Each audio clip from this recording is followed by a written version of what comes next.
Sausaw! Good morning, good morning, good morning sa inyo. So, ito si Madam Sausawera nyo is makikisawsaw na naman sa life ng baby girl ko. Ihahatid ko, ayun o. Galit na siya. Hi, ate. Hey. Sobrang maulan ngayon. Nandito pa kami sa bahay. So, first day ng college life niya. Hatid ko muna siya sa school niya. So, parang grade 1 lang, no? Hindi kasi hindi niya alam kung paano yung kung paano yung sakay, kung paano yung way ng pag-commute. So, kahit ako hindi ko nga rin alam kung saan yung school niya. Kung paano. So, hatid ko muna siya para alam niya kung saan siya sasakay, kung paano yung saan siya ganito. Syempre, mahirap na. Baka, kung yung iba nga naliligaw-ligaw, ito pa kaya na hindi naman to masyado nagagagala dito. So, tara, samahan nyo kami. Kaya lang, sobrang ulan. Alis na kami, babu!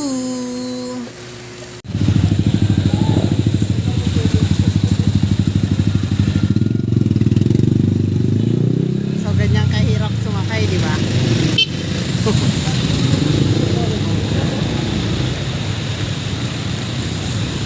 So, ang daming pasahero. Ayun, ate, oh, maluwag.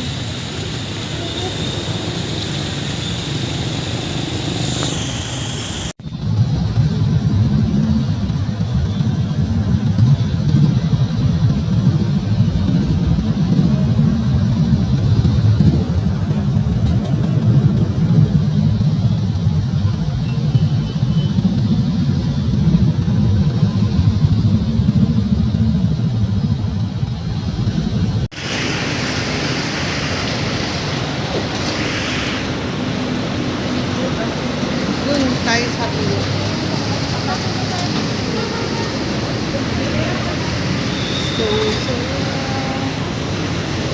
Okay po, ma'am. Ate, ilang oras ka late? Isang oras. Ate, oh.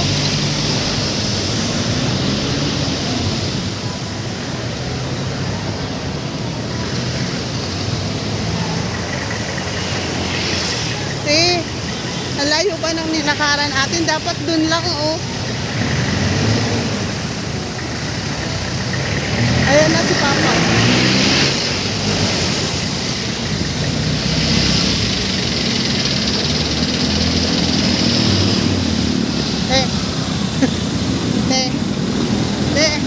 Nakita mo? Yung ID holder. Ano? ID holder ng nakasalubong mo. Bakit ang meron? JRU. Ay, oo. Ako nakaka-video tayo. Siyempre kasi ito nga yung content ko. Ah? Ito yung content ko. Putik, mas malaki pala sa sa Saan? VIP. Bali, napunta mo na ba TIP? Kubaw? Oo. Oo. Nakapunta ka ng TIP? Ano? Nakapunta ka na? Ayun yun. Nakapunta akong TIP. Saan? Saan sa TIP? Sa Cubao? Malaki. Maliit lang yun. Meron sa likod eh. Hindi mo nakita yung likod.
first day. Uy! Wala namang nangyari. Walang nangyari. Ayan yung ano. Ito yung room. Ano to? Building A. Building A to? Ano yun? Yung doon? Oo, yan. Hindi yung mga registrar. Ah, dyan ka mag-ano, accounting, ganyan. Sinabi pa nga doon eh, ang passing grade sa accounting 85. 5? Oo. Ha? 85? Kapag ano daw, kapag bumaba ka doon, i-retake mo yun. Ha? Oo. Sinasabi siya? Ang prof mismo. Pero mabait naman yung prof. Major subject mo yan. So, ito yung sakayan. Pasig Palengke. Yan, may MRT Tony. Tapos, ayun yung, saglit lang. Bibidyohan na. Ayan yung, saan yan? Ano yan? Registrar? Accounting, gano'n. Tapos, andito si daddy ko. Ayan o, si daddy. Uy! Daddy po, ano ba yan? Tanda-tanda dyan. Si daddy ko.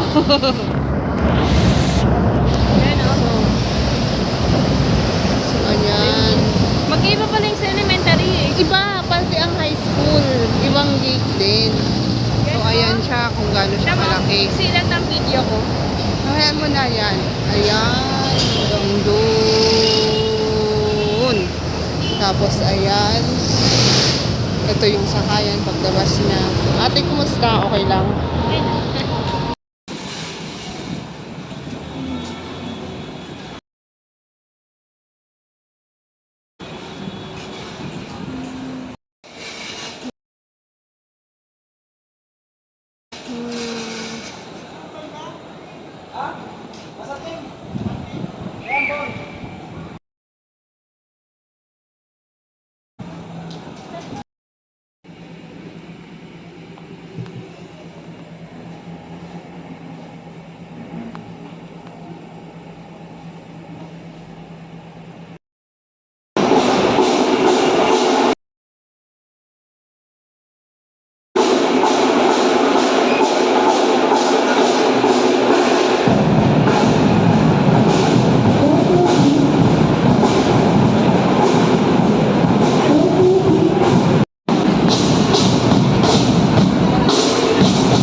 Hello guys.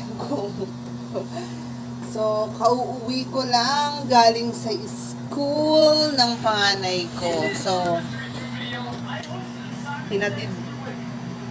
hinatid ko siya sa sa school niya para kasi hindi naman gala yung anak ko. So, hinatid ko siya para alam niya kung ano yung way ng pag-commute niya papunta sa school at saka pauwi. So, unang way namin 3 sakay.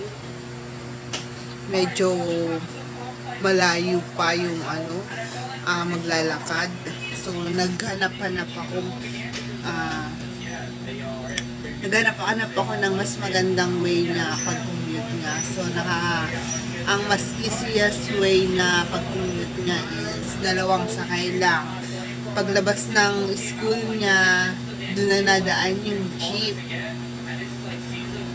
papuntang Pasig, tapos isang sakay naman papasig, galing Pasig hanggang bahay. So, yun lang, medyo 70 lang balikan yung pamasahe niya araw-araw.